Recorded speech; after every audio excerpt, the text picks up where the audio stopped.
Cloudcast Media.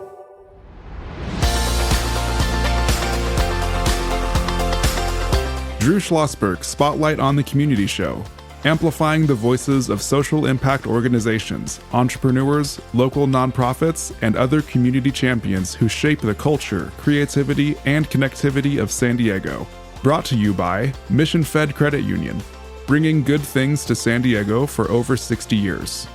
Learn more about what is good for you and good for all by visiting www.missionfed.com. I'm Drew Schlosberg of Cloudcast Media, listening to another edition of Drew Schlosberg Spotlight on the Community Show. We'd love to have these folks in. We could have them in every day for the next 10 years and only hit 1/10 of what they do and how important it is. And that is our Alzheimer's Association of San Diego and Imperial chapter. We got Eric Thompson, Director of Communications and Marketing for the organization and a longtime friend and colleague. Always good to see you, Eric. How you doing? Thank you, Drew. It's a pleasure to be here. And it's nice to be behind the mic for a change. Oh, I think that's fantastic. And Julia Chang, your colleague, a volunteer community educator for Alzheimer's Association. How you doing, Julia? I'm doing amazing. Thank you so much for having me. Of course. How long have you been involved with the Alzheimer's Association? You know, I always forget every single time someone asks me. It's been actually 5 years, I've been told. And what is your passion? Why did you join this organization and not others? Is there a personal reason? Yes, there definitely is a personal reason. I started from a very young age as a caregiver for my grandmother who has Alzheimer's, and my parents and I were just very lost and not knowing what to do. And the Alzheimer's Association was a great help in that time, educating myself, and that led to me educating my parents. So it was a great resource, and I just wanted to give back. I wanted to give the same to my community. You know, and Eric, we've said this many, many times on the show. There's 600,000 caregivers, give or take, in San Diego County. 300,000 look like us. We have been trained to be a caregiver, but we're a caregiver now. And just what Julia was saying, and talk about that. A lot of people don't realize all of a sudden you're thrown into this role. You haven't been trained to be a caregiver. Talk about that. Well, obviously, being a caregiver is something for family, for loved ones, is not something that anybody wants to do in an Alzheimer's dementia model. Right. I think we all like to think of ourselves as caregivers in different ways, just by loving and supporting our families. But fortunately, the Alzheimer's Association does have a number of programs, and we actually do training for those programs so that we make sure the volunteers such as Julia are well equipped to go in there and one, listen to better understand what's needed, and two, prepare them to be caregivers for the loved ones in a different capacity. And obviously, Julia can probably talk more to that. So. Yeah, we'll bring that up in a few seconds here. And we always do this when we have you folks on. And people ask, well, what's the difference? Is dementia a part of Alzheimer's, or is Alzheimer's a part of dementia? How would you answer that question? Well, Alzheimer's disease is a progressive brain disorder that slowly destroys memory and thinking skills, and it's the most common cause of dementia. Right. So it fits within that in that bucket and so forth. Before we pivot over to Julia, San Diego, because it's amazing research organizations in this region, sort of a hub for trying to really work on ways to figure out what this disease is that is growing, because we're living longer, are we not? We are. You are correct. And San Diego is a hub of the research, of honestly, probably the medical care, of the trainings. Right.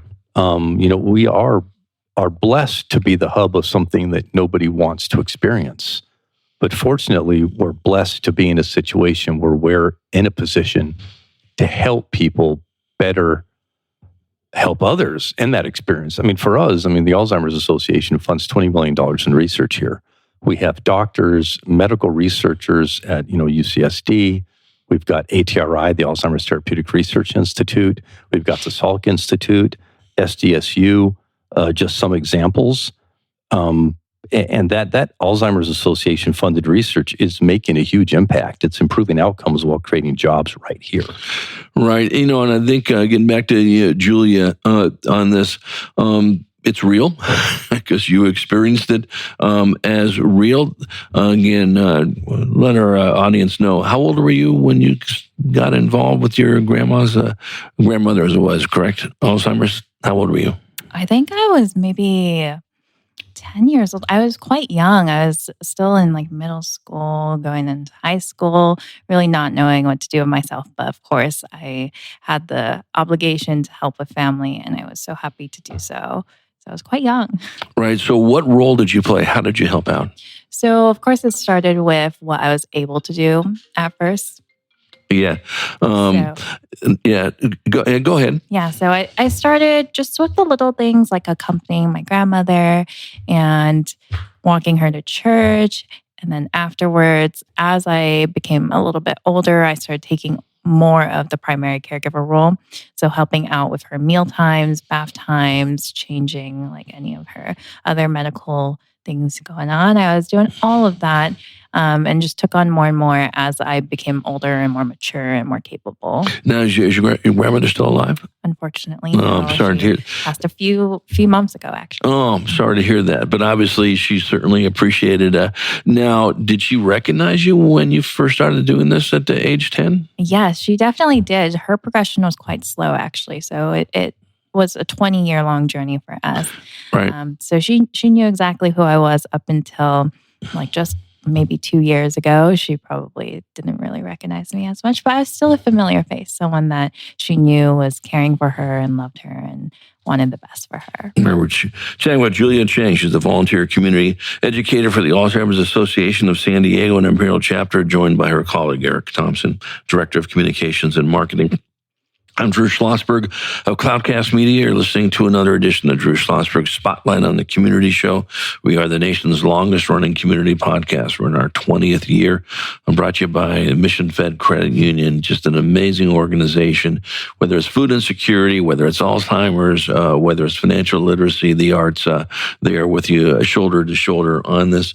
Erica, talk a little bit about, as soon as somebody realizes they're in a situation where they're going to need some help, they should not dilly or dally. They should contact you folks immediately, correct? Correct. I mean, we have an 800 number, 24/7. It's 800-272-3900. They can also visit the website at alz.org. And then obviously just reach out to us, send us a message. I mean, you're not alone in this. And I think that's probably the hardest thing for a lot of people to really do, is take that first step. That 800 number, that I just listed, because of my role on the communication side, I have gotten calls for that. And I always ask, I don't tell them, I'd love it if you call me back, but I do ask if they could let me know how their experience was. And in my time here, I've had 2 people actually follow up with me, and they have shared how helpful it was. We've got like 20, 30 different languages, maybe more than that. Oh, well, probably 100. Anybody who, the other, if I'm not mistaken, it's like 200 different languages. Yeah, right. And literally you'll get an email just full of content, and they'll probably deliver that in any way that you actually prefer it. In fact, our executive director has used that number for her own family. So, yeah, which I think is so critical. I think the most important thing in all of it is that you folks know how to work with the people that are experiencing this right now. And when they have those education programs, and maybe Julia, you can talk about this, you educate the folks that are going through it, the family members, on how to deal with this, correct? Exactly. That's the purpose of these education programs. Yeah. And I'm always so glad to deliver them even to one person or 2 or even hundreds I've done. Because at the end of each program, they come back and they just tell me how much this information helped them and how they're going to share with other people. And they really are taking that information and applying it to their own lives. So you're impacting their journeys. I'm fascinated by this empowered caregiver, where you teach person-centered approaches to dementia-related behaviors. Talk about that.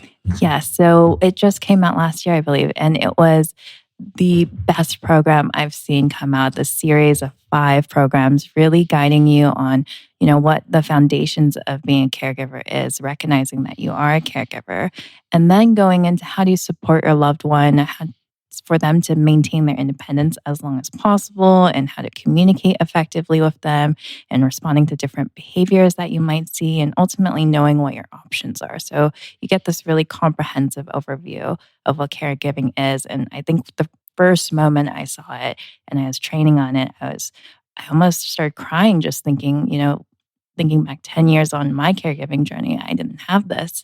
And this is just going to be so helpful for every single person that comes across it. Yeah, because I think one of the first things you do, I never had to do this. My mom never, had Alzheimer's. I'm not sure if she even had dementia for that. I said, was on top of her game, lived to 95 years young.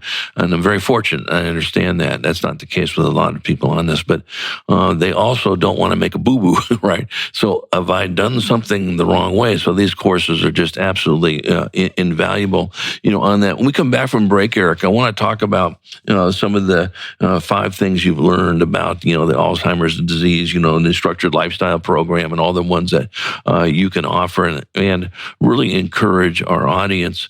There's a lot of information we're going to throw at you today, but they can always go to the website and look up at these things when we return with Eric Thompson, Director of Communications and Marketing for the Alzheimer's Association of San Diego and Imperial Chapter, joined by his colleague Julia Chang, a volunteer community educator. I'm Drew Schlosberg of Cloudcast Media, listening to another edition of Drew Schlosberg's Spotlight on the Community Show, brought to you by Mission Fed Credit Union. We will be right back after this short message. When you do your banking with Mission Fed, you get great rates on auto and home loans. That's good for you, but something good also happens for a lot of other people. We're not for profit, so we put money back into the community to help lots of great nonprofits to keep San Diego strong. So you're not just getting something good, you're doing something good. Come to Mission Fed. It's banking that's good for all. Brand amplification is the DNA of Cloudcast Media, and our code is the powerful blending of sound, voice, and storytelling to lift local brands and their communities. Whether it is our Brandcast, Schoolcast, or Causecast platforms, the unifying ethos is all about this community, the one you call home.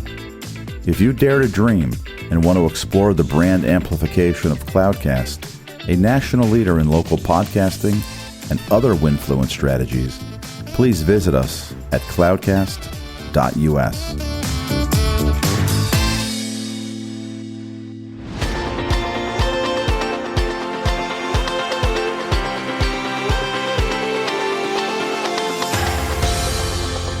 I'm Drew Schlosberg of Cloudcast Media, listening to another edition of Drew Schlosberg Spotlight on the Community Show. We are with our friends from the Alzheimer's Association of San Diego and Imperial Chapter, Eric Thompson, Director of Communications and Marketing, joined by Julia Chang, volunteer community educator. Joining me is my co-host and the senior associate producer at Cloudcast Media. This strikes home to you, does it not, Brandon? Definitely. I mean, my family's going through it right now. Oops. Yeah, that's okay. Family's going through it right now with my grandma, who's been diagnosed as of early this year. And so in the workshop that you talked about earlier, I'm just curious a little bit more. Because you said it when you first went through it, it's something that made you cry. It's something that you wish you had at the beginning. And so as someone that is at the beginning, how does it begin, perhaps? How does this workshop begin? So that is a very great question there. We start by building foundations of what being a caregiver is, because a lot of people, they don't recognize that they are a caregiver. So in any capacity that you're caring for someone, you're helping them, you're accompanying them, you're walking them to something, you're helping, just sitting and talking to them during mealtime even, or changing their clothes, whatever that may be, you are a caregiver. You're making that direct impact on their life. So we first start by recognizing that. And then we go from there and discuss, being a caregiver is very difficult. Of course, you're caring for your loved one, but you have to care for yourself. That's something that you always have to do. And you don't even recognize that to begin with, because all you want to do is pour your heart and soul into caring for your loved one. And that's exactly what I did. But sometimes you neglect yourself, and that leads to burnout. And that ultimately leads to a lower quality of care for your loved one. And we never want that to happen. So we start there. And then we talk about, when you're going through this journey, there are so many ways that your loved one can still contribute to their own lives. They don't need help in every single respect. You want to give them just the right amount of support in whatever they need to do. So maybe they need a little bit of a reminder sometimes rather than you doing it for them. So you want to kind of gauge that and then do your best to support your loved one so that they can still do everything that they can and are capable of. And you can support them along the way and just give them some reminders, help them out with some of the more difficult things, ease some of their frustrations if they're getting easily frustrated with certain tasks. So we walk through that, and then we go through effective communication and how to interpret different behaviors as the disease progresses.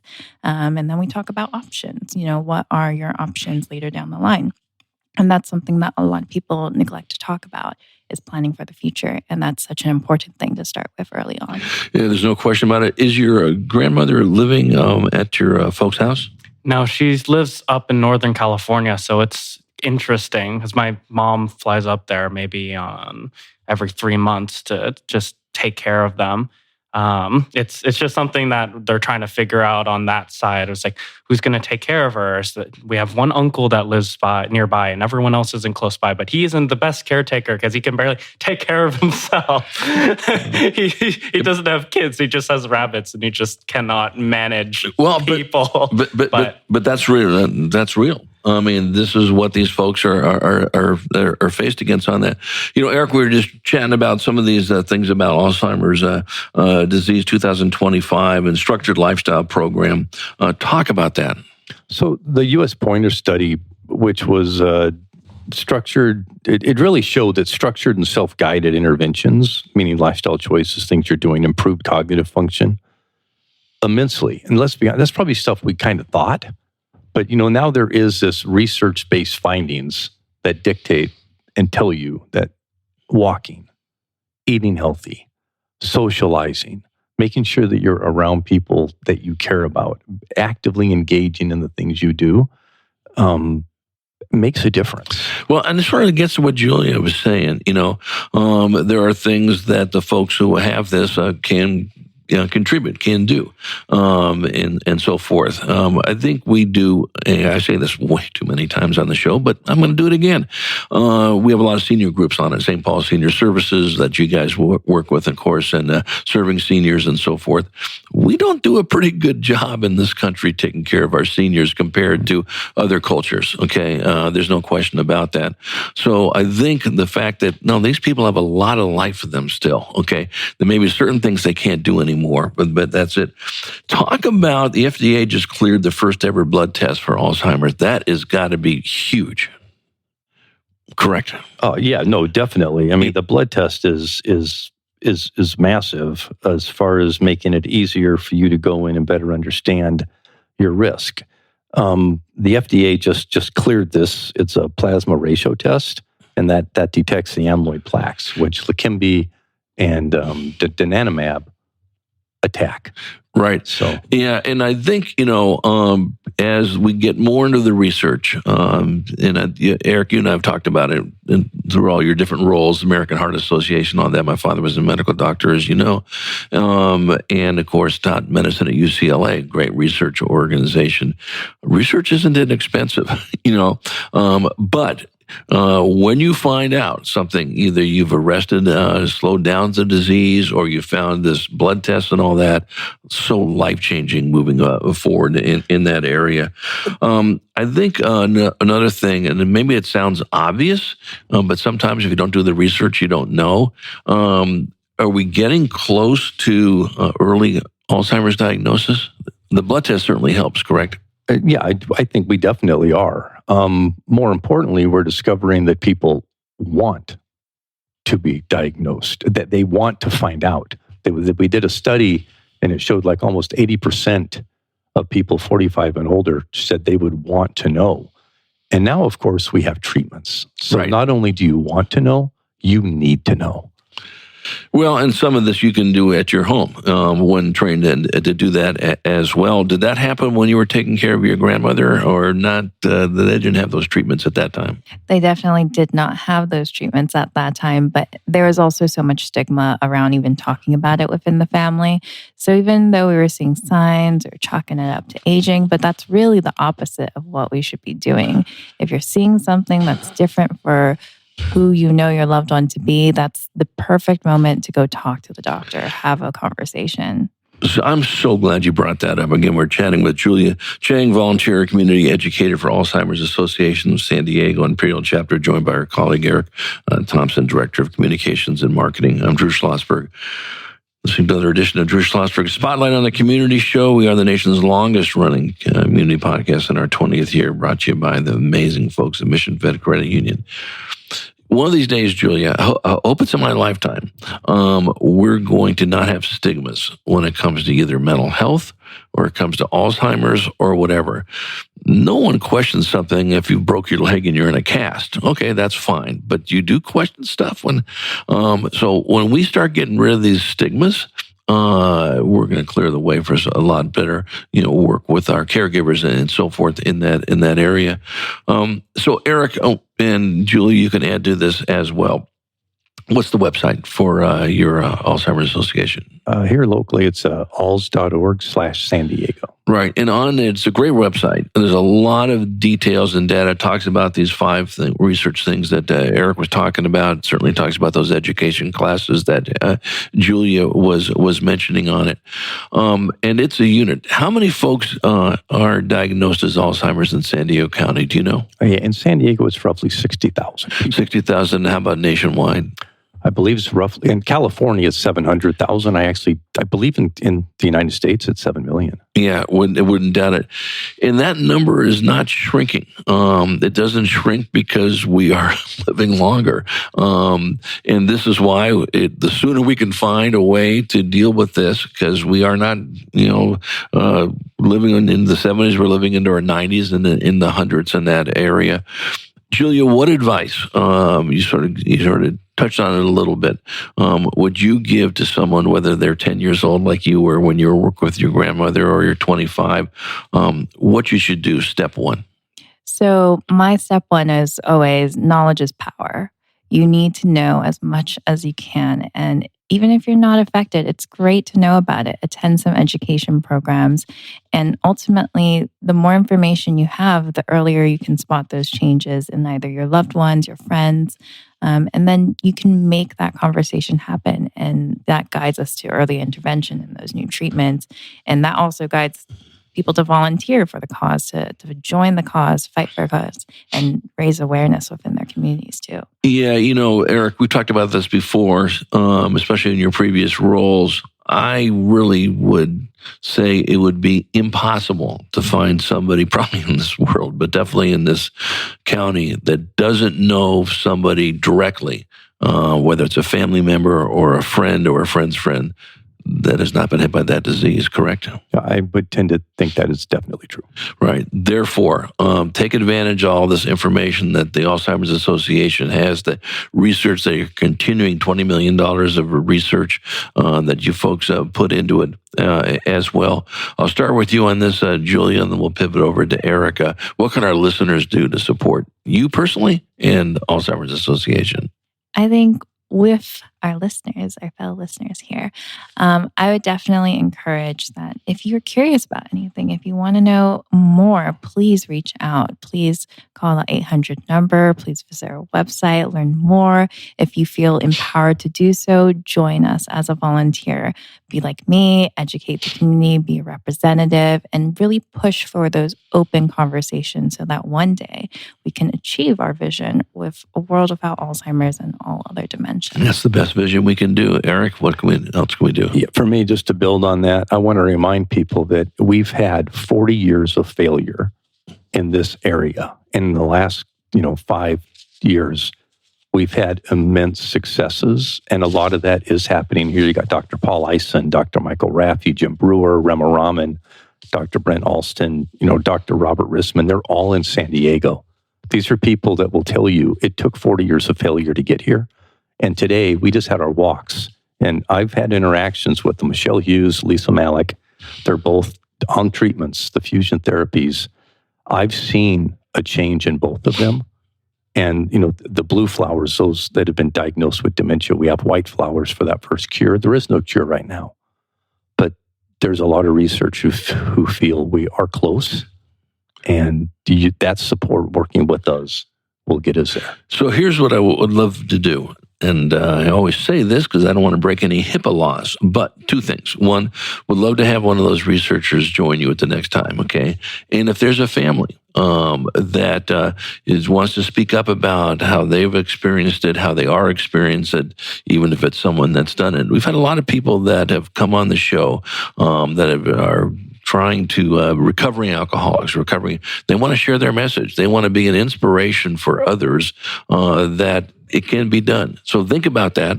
Would love to have you folks come back in with that in mind and chat even more, as you cannot talk about this subject enough. Eric, always good to see you, my good friend. Julia, what a pleasure. And thank you for everything you do. And we'll look forward to you folks coming back on. Thank you, Drew. Thanks for having us. In my pleasure. I'm Drew Schlosberg of Cloudcast Media. As you've been listening to another edition of Drew Schlosberg Spotlight on the Community Show, we are the nation's longest running community podcast in our 20th year, brought to you by the very cool folks at Mission Fed Credit Union, 6 decades of uplifting people living in San Diego County. And to our audience, we hope you enjoyed the interview. You've been listening to an episode of Drew Schlosberg Spotlight on the Community Show, amplifying the voices of social impact organizations, entrepreneurs, local nonprofits, and other community champions who shape the culture, creativity, and connectivity of San Diego community. Brought to you by Mission Fed Credit Union, bringing good things to San Diego for over 60 years. Learn more about what is good for you and good for all by visiting www.missionfed.com.